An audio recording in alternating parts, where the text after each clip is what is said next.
Hello दोस्तों, मैं शिवगुरु स्वामी, pharmacist, संजीवनी medicine centre Lahore. एक फार्मासिस्ट होने के नाते मेरी ज़्यादा से ज़्यादा ये कोशिश रहती है कि दवाइयों के उपयोग, उनके नुकसान, उनके प्रयोग के बारे में आप तक जानकारी पहुंचाई जाए।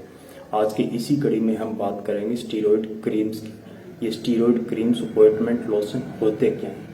जिन क्रीम ऑइंटमेंट लोशन में क्लोबेटासोल, मूमेटासोल, बैक्लोमेथासोल, बीटामेथासोल, फ्लूसिनोल जैसे साल्ट उपलब्ध होते हैं, या ये एंटीबायोटिक के साथ भी हो सकते हैं, एंटीफंगल के साथ भी हो सकते हैं, या अकेले भी क्रीम्स में हो सकते हैं। इनको हम मेनली स्टीरॉयड क्रीम्स कहते हैं।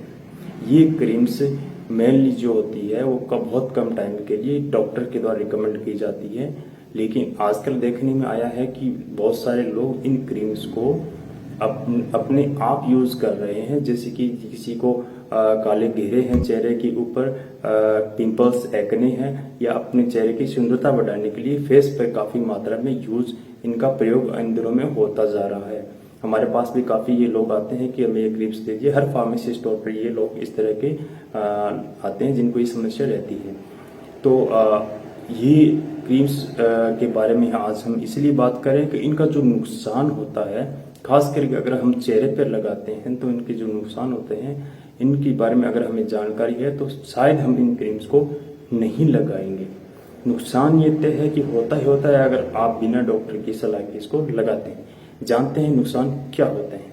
मेनली ये क्रीम्स अपनी चमड़ी की जो मोटाई होती है उसको बहुत कम कर देती है, जिससे होता क्या है कि हमारा बाहर धूप में निकलना बहुत मुश्किल हो जाता है दिन भर दिन, और चेहरे की जो जलन है वो बढ़ जाती है। जैसे आप धूप में निकलोगे चेहरे का जो लालपन हो जाता है। तो ये नुकसान तो मेनली होते ही होते हैं। और जिस दिक्कत के लिए आप लगाते जा रहे हैं, किसी को काले घेरे हैं, तो जब आप बंद करोगे तो वो घेरे ज्यादा मात्रा में होंगे। ये कोई इलाज नहीं है। अगर आप पिंपल्स के लिए लगा रहे हैं तो वो पिंपल्स भी जैसे ही आप बंद करोगे तो वो समस्या आपको पहले से कई गुना ज्यादा होगी। इसलिए मेरी रिक्वेस्ट है आप सभी से कि इस क्रीम्स का यूज, प्रयोग बिना किसी डॉक्टर की सलाह के ना ही करें।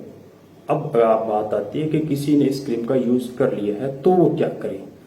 वो भी अपने स्वयं इस क्रीम का उपयोग करना बंद करेंगे तो उनको दिक्कत आएगी। इसलिए आप नजदीकी कोई भी डर्मेटोलॉजिस्ट, स्किन चर्म रोग विशेषज्ञ है, उनसे मिलिए और क्लियरली उनको बताइए कि मैंने इस क्रीम को इतने टाइम तक हमने फेस पर लगाया है, अब हमें क्या करना चाहिए। तो जो भी डॉक्टर आपको सजेशन दे, मेडिसिन दे, उनको आप फॉलो करना है।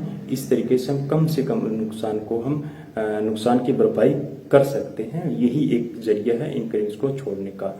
तो इस मैसेज को, इस वीडियो को आप ज़्यादा से ज़्यादा शेयर कीजिएगा।